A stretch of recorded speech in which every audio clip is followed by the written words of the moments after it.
Assalamualaikum warahmatullahi wabarakatuh. Salam sejahtera bagi kita semua. Kembali lagi bersama saya Zulkarnaini, dan pada kesempatan kali ini akan kembali mereview jurnal pembelajaran pada hari yang ketiga dengan tema pengelolaan konflik internal di lingkungan ASN.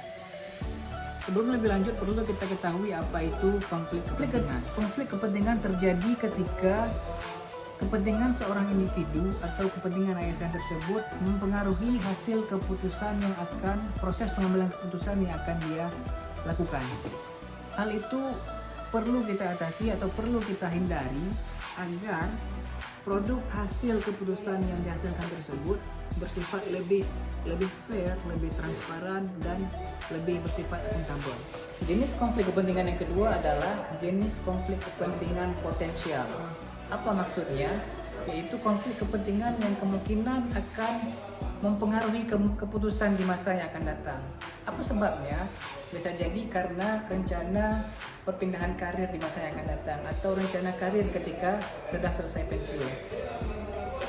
Yang terakhir adalah, dan yang paling penting adalah bagaimana kita mengelola konflik kepentingan tersebut.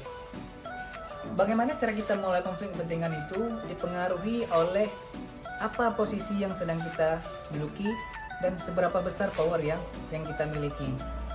Karena ada beberapa tahap atau proses dalam mengelola konflik kepentingan tersebut. Yang pertama ada tahap identifikasi atau proses identifikasi, yaitu kita hanya sebatas memetakan atau mencari tahu apa konflik kepentingan yang terjadi pada sebuah instansi misalnya.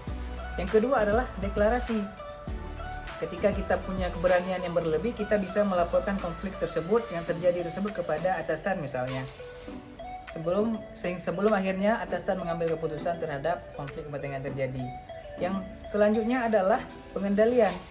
Atasan menetapkan mitigasi. Proses ini dilakukan oleh orang-orang yang memiliki jabatan tertentu misalnya.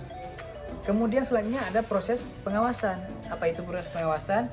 Pengaduan dan audit internal dilakukan tentu oleh pihak yang memiliki kewenangan di bidang tersebut. Dan yang terakhir adalah memberikan penghargaan atau contoh yang baik dalam pengelolaan konflik.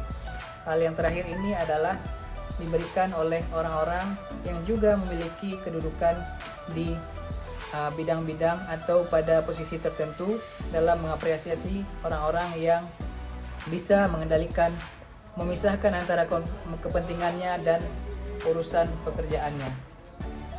Kira-kira begitulah yang bisa saya jelaskan terkait dengan review agenda pada kesempatan kali ini. Terima kasih.